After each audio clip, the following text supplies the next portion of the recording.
C'est au 11 bis rue de Vézelay à Paris que nous avons rendez-vous dans un hôtel particulier voué à la musique de Gustave Mahler, entre autres. Ce lieu est une bibliothèque musicale et un lieu de recherche, mais aussi un lieu de concert et de convivialité. Il réouvre ses portes au public après 2 ans de travaux. Bienvenue à la bibliothèque musicale La Grange-Fleuret, anciennement bibliothèque musicale Mahler.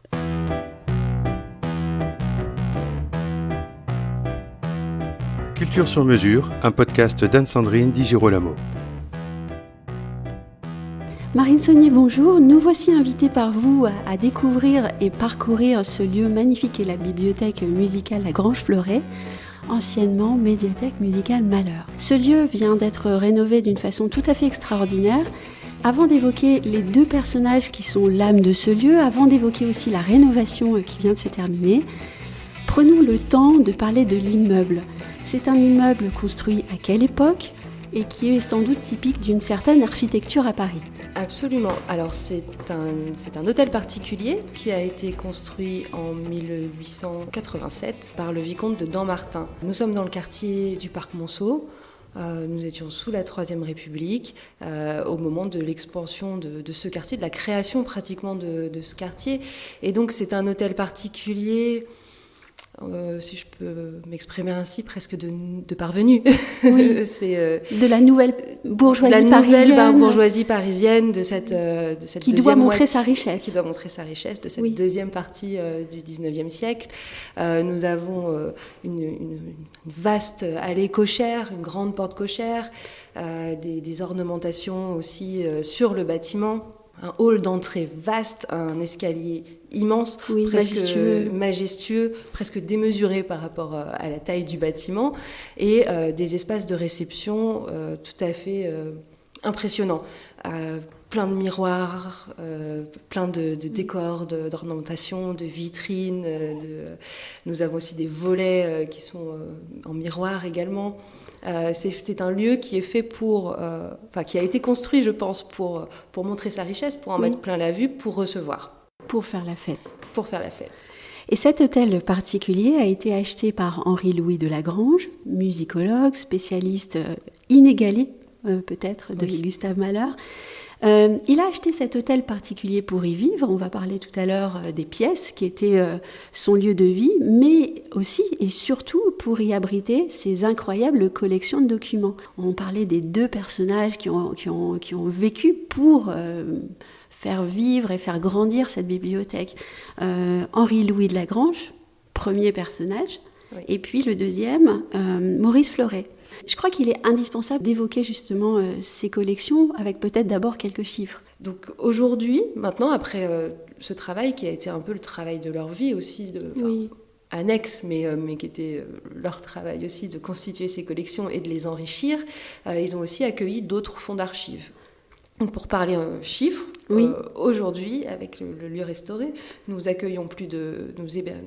conservons 40 fonds d'archives, ce qui fait 20 000 livres sur la musique, 19 000 partitions musicales, dont 3 000 qui appartenaient à Alfred Cortot, 34 000 disques et vinyles, documents phonographiques, sonores, 20 000 dossiers documentaires et 700 manuscrits. Le tout sur 1400 mètres linéaires de rangement, répartis sur 3 étages, et notamment le sous-sol qui est complètement aménagé avec des compactus. Et je crois que ces 1400 mètres de linéaire, une fois que la rénovation de l'immeuble a été faite, il a fallu plusieurs semaines pour les faire revenir à la maison. Il a fallu 15 jours de rotation, absolument, de rotation de camions pour les faire revenir, et surtout les faire revenir dans le bon ordre, pour qu'ils restent rangés, puisque c'est un travail d'archives assez monumental. Oui. Et sont conservés aussi ici des objets extraordinaires, des collections tout à fait exceptionnelles. Oui, alors nous avons des manuscrits, donc comme je le disais, plus de 700, et également des collections iconographiques, C'est vrai que certains des lettres, certains fonds d'archives sont très complets. Nous avons toutes les correspondances, nous avons évidemment les partitions, en plus des livres, en plus des publications, on a des objets très, très intimes. Et Henri-Louis de Lagrange, en tant que grand collectionneur malherien, il a aussi collectionné, nous avons des portraits de Mahler, nous avons des sculptures, des bustes, et puis ses lunettes, une baguette de chef. Oui, on conserve également quelques petites reliques de ce genre. Il est vrai que dans l'iconographie, on voit souvent les lunettes. La photo des lunettes, ça c'est quand même très très courant. Mais il y a tellement d'autres choses. Et ce que j'apprécie particulièrement, c'est quand on rentre ici, on est tout de suite mis face à un buste de Mahler qui est vraiment imposant, magnifique ce buste. Oui, c'est un buste qui a été sculpté par sa fille, Anna. Oui. Même si nous changeons le nom de la bibliothèque, nous avons changé le nom de la bibliothèque, Gustav Mahler représente une des collections les plus complètes, les plus riches et aussi les plus précieuses que nous conservons. Et puisque la bibliothèque s'est appelée pendant 20 ans Gustav Mahler, il n'était pas non plus question de le rayer de la carte, au contraire. Le changement de nom est significatif. Maintenant, c'est la bibliothèque musicale Lagrange Fleuret. On parlait des deux personnages qui ont vécu pour faire vivre et faire grandir cette bibliothèque. Henri-Louis de Lagrange, premier personnage. Oui. Et puis le deuxième, Maurice Fleuret. Maurice Fleuret qui était un grand homme de musique auprès du ministère, d'abord, ministère de la Culture, puisqu'il a été conseiller musical dès 1981, à l'initiative certainement de la Fête de la musique, un homme de festival, de création musicale plus que de recherche. Justement, Henri-Louis de Lagrange était le pendant musicologique de Maurice Fleuret, qui lui était l'homme de terrain et l'homme de la création. Et c'est vrai que leurs collections sont très différentes et se complètent en même temps.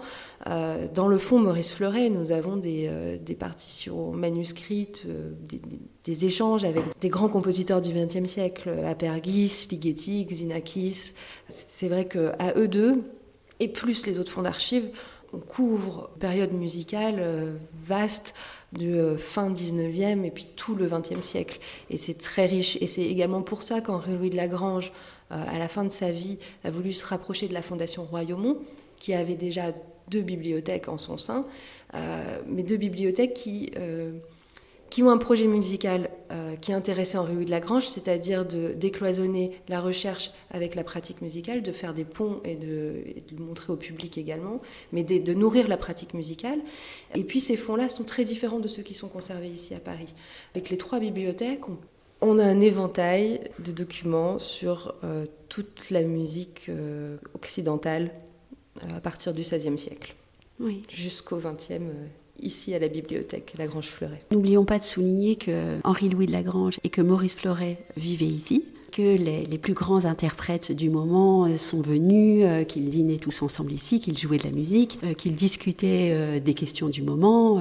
Voilà, c'est un lieu de vie. C'était un lieu de vie en 1986. Les 2 premiers étages étaient réservés à la bibliothèque et à l'accueil du public, mais le reste de l'hôtel particulier étaient les appartements d'Henri-Louis de Lagrange et de Maurice Fleuret. Et Henri-Louis de Lagrange adorait recevoir, que ce soit des passionnés de Mahler, des jeunes musicologues qu'il recevait dans son bureau, qui est maintenant le centre documentaire.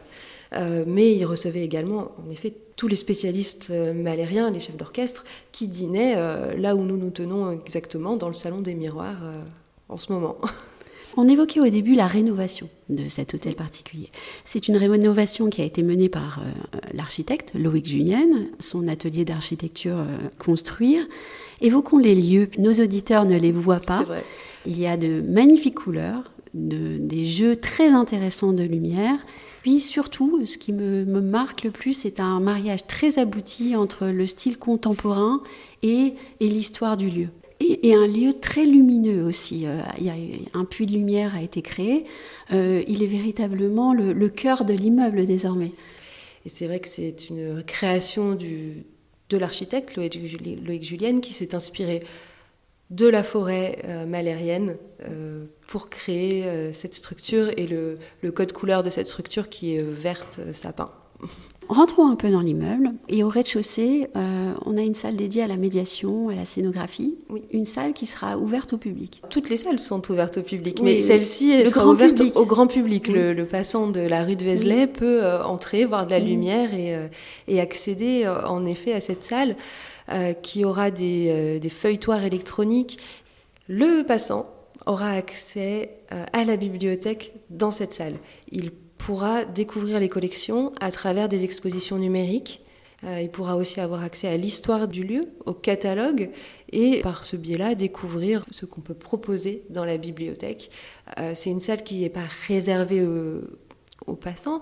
C'est une salle qui permettra aussi d'accueillir des classes pour des projets pédagogiques, des écoles, qui permettra aussi la pratique musicale. Un lecteur qui aurait besoin ou envie de déchiffrer une partition pourra également utiliser cet espace puisque nous avons un piano droit à demeure. Prenons l'escalier et au premier étage, 2 salons de musique. 2 salons de musique, 2 salons de réception. Oui. Le salon Marguerite Long qui était l'ancienne discothèque, qui maintenant accueille les partitions monumentales, mais aussi une table de travail de réunion. Prochainement peut-être nous aurons aussi un piano dans cette salle, qui est intime, qui donne sur la cour et qui correspond directement avec le grand salon de musique que nous avons nommé Gustave Mahler, qui peut accueillir 60 personnes, pose du grand piano d'Henri Louis de la Grange, un piano historique de 1907, qui est un Steinway, très beau Steinway. Et donc ce lieu peut être un lieu de concert, mais aussi un lieu de conférence, de pratique musicale, d'audition, de masterclass. Le code couleur est très chaleureux, les banquettes sont d'un jaune très puissant, en velours, confortable, il y a un jeu de matière également. Je pense que c'est un lieu de concert et de conférence intime, mais aussi toujours très chaleureux. Oui, il y a vraiment beaucoup d'élégance dans ce salon. On monte et ensuite, donc on reprend l'escalier, on remonte et le salon des miroirs qui est absolument magnifique. Et en face de ce salon des miroirs, nous restons quand même dans une bibliothèque musicale et nous arrivons enfin au 2e étage à la salle de lecture. Ce lieu, c'est vraiment un lieu de recherche. C'est vrai qu'on l'a finalement peu dit, mais c'est d'abord un lieu de recherche. Mais c'est aussi un lieu d'ouverture. On a parlé de certaines salles ouvertes au grand public ou d'autres salles qui seront ouvertes au public pour des concerts, pour des événements. Et puis, je dirais un lieu d'ouverture à encore plus de monde, des entreprises qui souhaiteraient organiser des séminaires, des réunions privées, des événements privés. Absolument.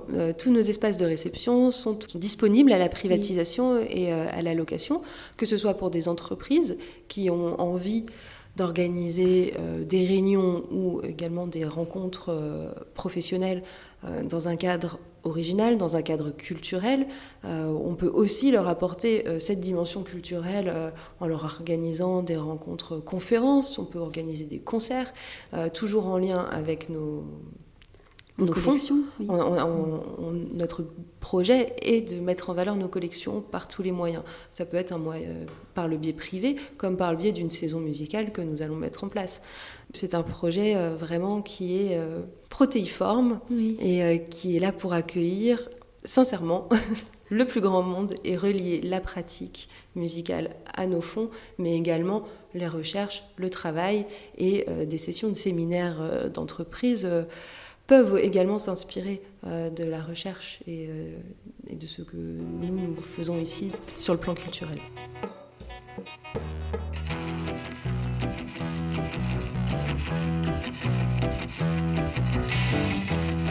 Retrouvez Culture sur mesure avec Anne-Sandrine Di Girolamo et ses invités sur toutes les plateformes de téléchargement ainsi que sur Gangflow. Suivez toute l'actualité de votre podcast Culture sur mesure sur les pages Facebook, Twitter et LinkedIn d'Anne-Sandrine Di Girolamo.